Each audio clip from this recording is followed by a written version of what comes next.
Salam SFD. Semangat, fraternitas, Dina. Salam cinta bahasa Indonesia. Bagaimana kabar kalian? Anak baik, anak hebat, dan anak kompak. Kami berharap kalian dalam keadaan sehat dan luar biasa. Saya, Septianus Franciscus Ginting, dan Saya, Serginus Sigalingging, dalam mata pelajaran Bahasa Indonesia. adapun materi kita kali ini adalah mengenai teks cerita fantasi. Makan roti sambil ngopi, Sambil minum membaca buku, gembira hati bertemu di sini. mari bersama menimba ilmu. Adapun tujuan pembelajaran kita yaitu yang pertama, peserta didik mampu mengidentifikasi jenis cerita fantasi serta menghayati nilai sikap ramah. Yang kedua, Peserta didik mampu menganalisa ciri unsur cerita fantasi dengan tepat serta menghayati nilai sikap ramah. Yang ketiga, peserta didik mampu menelaah struktur teks cerita fantasi dengan menghayati nilai sikap ramah. Sebelum memulai materi kita, mari kita saksikan video berikut. He wouldn't!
Wah, kenapa ini? Mama, tolong!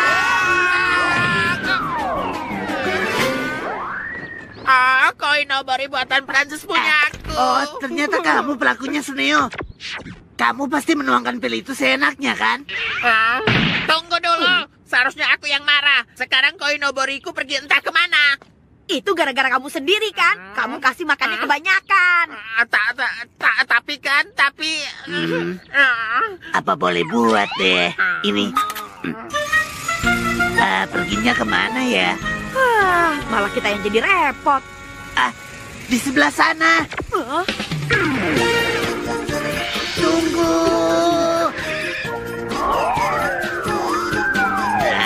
Ayo cepat kejar.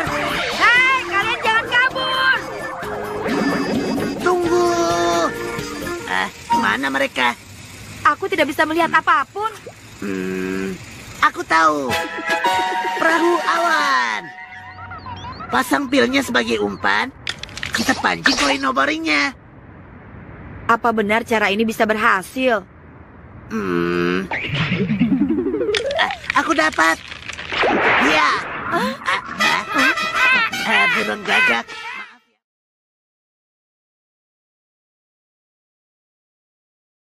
Mana ya teks cerita fantasi? apakah kalian sudah tahu apa itu teks cerita fantasi? Mari kita saksikan tayangan berikut ini. Memahami dan mencipta cerita fantasi. Pengertian cerita fantasi. Cerita fantasi adalah genre cerita yang berbentuk hayalan, angan-angan, dan imajinasi pengarang. Jenis-jenis cerita fantasi. 1. Cerita fantasi total dan irisan. Jenis cerita fantasi berdasarkan kesesuaiannya dalam kehidupan nyata. Ada dua kategori fantasi total dan fantasi sebagian atau irisan. Pertama, Kategori cerita fantasi total berisi fantasi pengarang terhadap objek tertentu. Pada cerita kategori ini, semua yang terdapat pada cerita tidak terjadi dalam kehidupan nyata. Misalnya, cerita fantasi Nagata itu total fantasi penulis. Jadi, nama orang, nama objek, nama kota benar-benar rekaan pengarang. Kedua, cerita fantasi irisan, yaitu cerita fantasi yang mengungkapkan fantasi tetapi masih menggunakan nama-nama dalam kehidupan nyata, menggunakan nama tempat yang ada dalam kehidupan nyata, atau peristiwa pernah terjadi pada dunia nyata.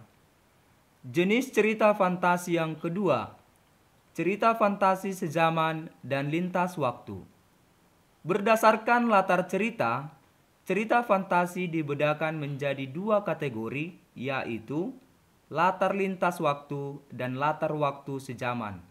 Latar sejaman berarti latar yang digunakan satu masa atau masa kini, fantasi masa lampau, atau fantasi masa yang akan datang atau futuristik.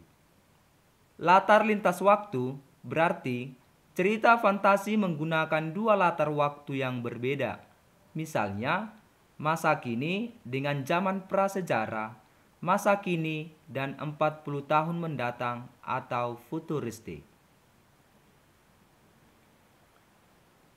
Ciri-ciri cerita fantasi. 1. Ada keajaiban atau keanehan.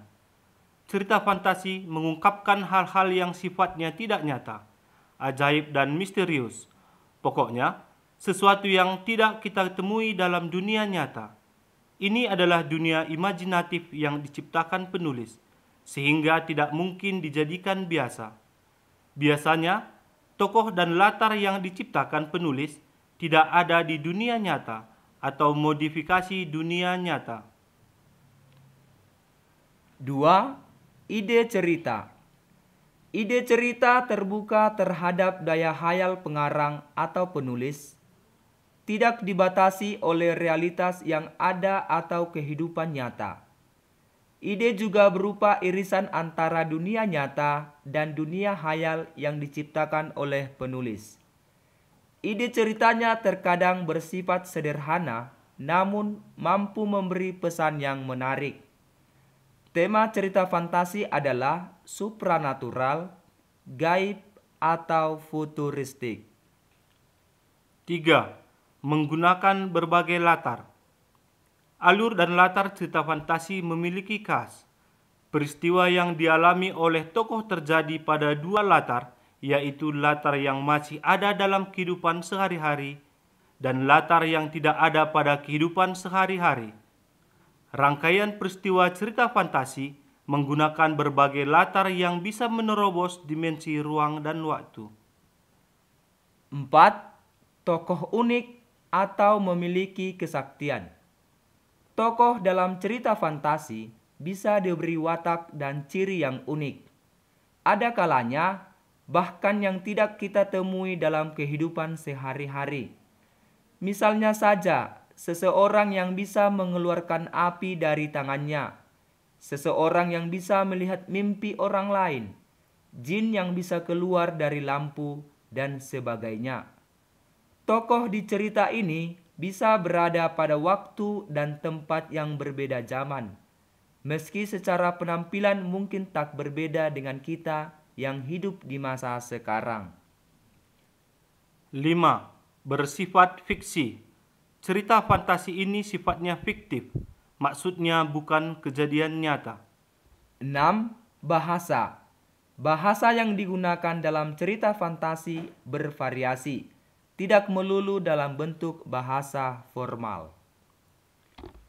Unsur-unsur cerita fantasi. 1. Tema. Ide yang paling mendasar yang menjadi acuan untuk mengembangkan suatu cerita. 2. Tokoh dan penokohan. Karakter dari pemeran atau pelaku di dalam suatu cerita. 3. Alur atau plot. Jalan atau alur cerita yang berupa peristiwa-peristiwa yang tersusun dan saling berkaitan satu sama lain. 4. setting atau latar. Tempat, waktu, serta suasana yang menjadi latar belakang suatu cerita. 5. Sudut pandang. Posisi pengarang dalam membawakan suatu cerita. 6. Gaya bahasa. Jalan atau alur cerita yang berupa peristiwa-peristiwa yang tersusun dan saling berkaitan satu sama lain. 7. Amanat. Pesan yang ingin disampaikan oleh pengarang sebuah cerita di dalam cerita dan penokohan. Struktur cerita fantasi. 1. Orientasi. Orientasi merupakan sebuah bagian di mana pengarang memberikan pengenalan tentang penokohan, tema, dan alur cerita kepada pembaca atau pendengarnya. 2. Komplikasi. Konflik merupakan bagian di mana terjadi permasalahan dimulai dari awal permasalahan hingga menuju klimaks permasalahan. 3. Resolusi. Resolusi merupakan penyelesaian dari permasalahan atau konflik yang terjadi. Resolusi itu juga akan menjadi penentu yang akan mengarah pada ending. 4. Ending. Ending merupakan penutup cerita fantasi. Ending sendiri dapat dibedakan menjadi dua, yakni happy ending, di mana tokoh utamanya menang dan hidup bahagia. Sad ending, di mana tokoh utama meninggal setelah mencapai tujuan. Demikian penjelasan kita tentang materi cerita fantasi. Sekian dan terima kasih. Demikianlah video pembelajaran ini dengan memahami pengertian, jenis, ciri, unsur, dan struktur teks cerita fantasi. Kita dapat menyajikan cerita fantasi dengan baik, benar, dan menarik. Semoga bermanfaat. Sekian dan terima kasih. Salam literasi.